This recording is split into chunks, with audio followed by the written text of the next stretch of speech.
This presentation is called Computational Thinking, Thinking for the 21st Century. I thought I'd start things off by introducing myself. My name's Irfan and I'm a primary computing specialist. I lead and deliver the computing curriculum in primary schools for pupils aged 5 to 11. My overall interest is the value of technology in schools and also the importance of creativity in education. I think that the two go hand in hand, and I really want to unearth the kind of links between the two in this presentation. As a computing teacher, I am told by central government through the national curriculum that we have to help children think computationally and to kind of engage in this whole idea of computational thinking. So really in this presentation I really want to uncover what computational thinking is, how computational thinking is related to creative thinking, and also understand a bit more about why computational thinking is an important part of 21st century education. So in order to really understand our future and the future of education, we need to look at the past. We need to understand why our curriculum is structured in kind of the way that it is.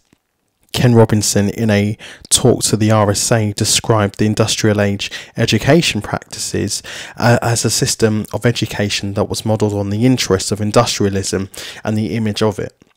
At the time, the purpose was to ensure that no child was illiterate, that children were able to some degree, read and write. The problem with this is that this hasn't changed very much. Fast forward to 2016 and reading and writing and arithmetic are still the most important parts of a child's primary education. But as it did back then, does it really prepare children and young people for a future in a world where things have changed completely? And as such, we are now in a knowledge age. We are now surrounded by technology and the internet, and it's deeply embedded within our lives. It's completely different to how it was. There's a really good analogy in the book Educating Ruby by Claxton and Lucas, and it refers to the saber-tooth curriculum. And it really struck a chord with me, because just like the saber-tooth curriculum became outdated and unnecessary, we've kind of moved away from manufacturing, the kind of industrial age, and now that we are in a knowledge age, we kind of need to consider how we're preparing children to think for life in the 21st century. There really is a new paradigm for education, because we're preparing children and young people not just to engage with technology, but also to live and work alongside it in the future. So 21st century learning is really quite important. It defines the skills, the attitudes, the dispositions needed for life in the 21st century, and really making sure that education has a real purpose. The purpose being to equip 21st century citizens for 21st century life. And the concept sounds quite simplistic in itself, but it's quite complex given the stagnant nature of education and the curriculums that are delivered in schools. So what is the purpose of 21st century learning? Are we preparing children for a new society, a new economy, a new culture? Or is it simply that we are trying to enable pupils to think? Something that I've seen in schools is that there tends to be a lot of teaching but not a lot of learning. We are able to transmit information to pupils who are more than willing to listen sometimes, but when it comes down to it, what is noticeable is that pupils struggle to think outside of the box. They struggle to work outside of the boundaries, the kind of the comfort zone that we provide as teachers. It seems that they haven't learned how to think outside of the box, whereas in fact they probably haven't learned that because it's probably not been taught. And one of the core values of the Partnership for 21st Century Learning is that pupils are taught to think critically, they are taught to think creatively, and they also learn about communication and collaboration amongst other skills, because those are the learning and innovation skills that businesses and that universities and further education, those are the things that they're looking for. Now that we've looked at aspects of 21st century learning that may be considered important, I really want to focus in on creativity. It has been something that for a long time people have said that we need to be more creative, we need to teach more creatively, we need to engage pupils with more creative thinking. But what we really need to do is try and understand what it is and exactly why it's useful. Spencer et al. Suggest the concept of creativity occurs in many domains and overlaps with the ideas of learning and intelligence. This suggests that creativity may be multidimensional. It may mean something to one discipline or one domain and something completely different to another. But there are some overlapping ideas about learning and intelligence that kind of permeates all these different ideas about what creativity is. So Lucas et al. 2013 decided to embark on the task of being able to assess pupils' creative thinking skills and create an assessment system for that. And one of the things that they had to do before they were able to assess pupils was that they needed to kind of define what constitutes creative thinking. And so what they came up with was 5 different dispositions and the qualities that build towards them. And the 5 dispositions are inquisitiveness, persistence, imagination. We've got collaboration, and we also have discipline or self-discipline. And I think these areas are really quite important because what they do is they really, to me, highlight what creativity is. And what's more interesting is that if you kind of look at the bones of what these different dispositions are made of, you can kind of see that there are some areas here which kind of lend itself as well to computing. And in my own practice, I can kind of see how some of these dispositions transcend creative thinking on their own, and kind of they build this bigger picture for me, I guess. So I really want to look at computational thinking and try and get to the core of how creative thinking skills, how those dispositions kind of manifest themselves in computational thinking, or whether it is vice versa. So the whole computational thinking movement kind of got kick-started when Jeanette Wing, she wrote a paper about her thoughts on computational thinking and what it kind of means, and a vague kind of definition as to what it kind of entails.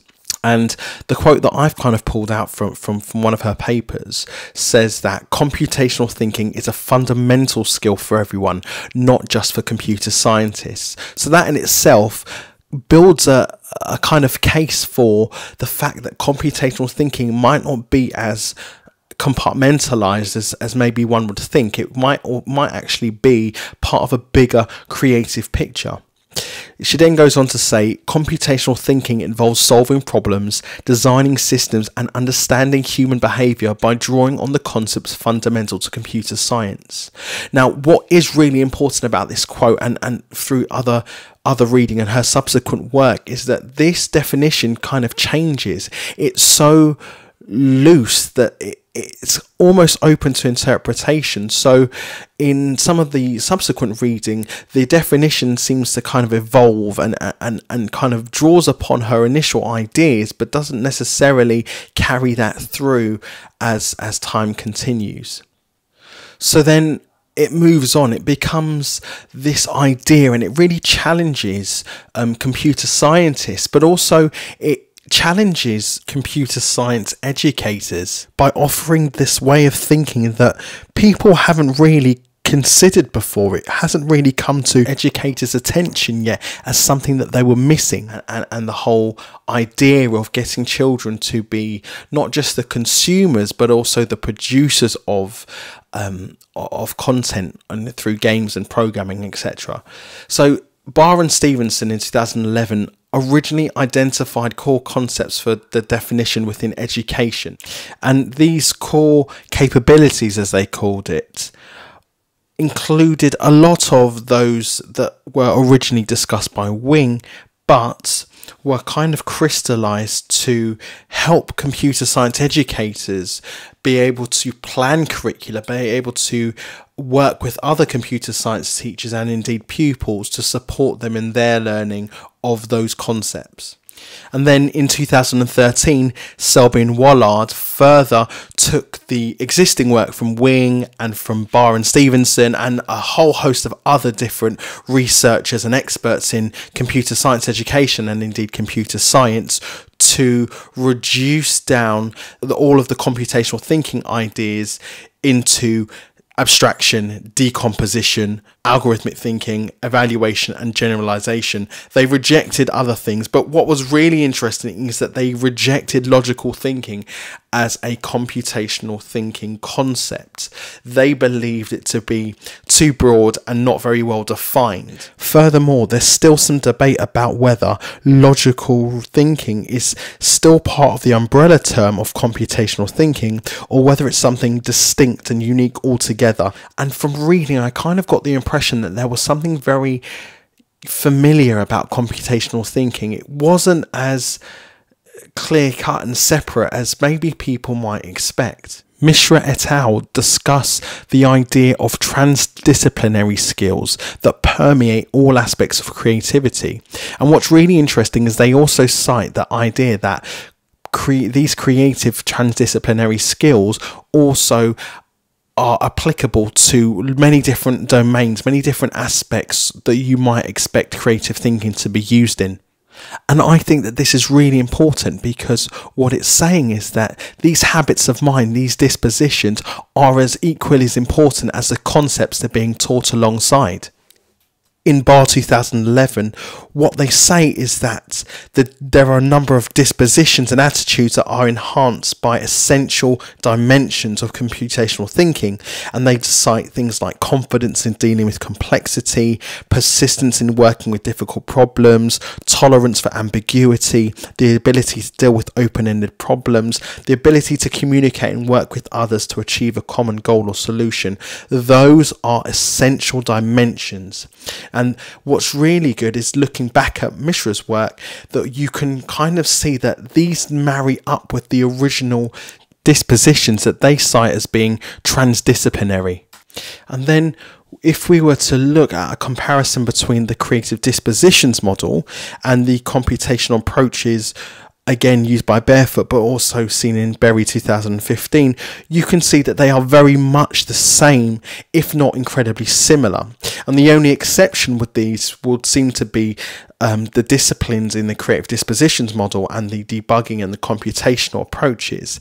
However, what I do know about debugging is that you have to be self-disciplined. You have to be able to look at your work, look at the process in order to unpick the errors. And that's where I think that similarities lie. Looking at Curzon's work, Curzon suggests that creativity is a sub-skill of computational thinking. But the way I see it is that what if creativity was the main skill? What if the dispositions being taught were the most important thing, but the computational thinking was the sub-skill of that? Perhaps it would mean that it's the same thinking, but however, it could be used in different domains. And that's kind of the reoccurring thing with this, that although we have skills that are thought to be used in just computational thinking, actually they can be used elsewhere in other disciplines, meaning that they belong to different domains and are required for different types of thinking that would also be considered creative. What we know about the national curriculum is that over the past few years it has changed. Since 2014, the teaching of computing has become statutory, which means that all pupils in Key Stage 1 to 4 will learn computing and computer science.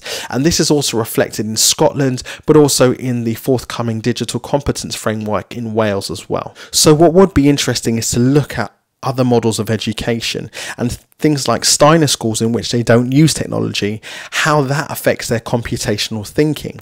Because we know that in those schools, they do develop, just like thinking schools, they plan to develop thinking skills, they embed creativity or creative thinking skills from day one. So the idea is, Perhaps that their computational thinking may be better as a result of not being faced with computers and technology as an obstacle, and rather to focus on the thought process involved. Or perhaps it might be the other way, that actually not engaging with technology prevents them from being able to think very computationally. So to conclude, we know that the creative dispositions are similar, if not the same, as the computational approaches, which means that computational thinking is very much a creative discipline and vice versa. You can think creatively and exact your creativity using computational methods or concepts as well.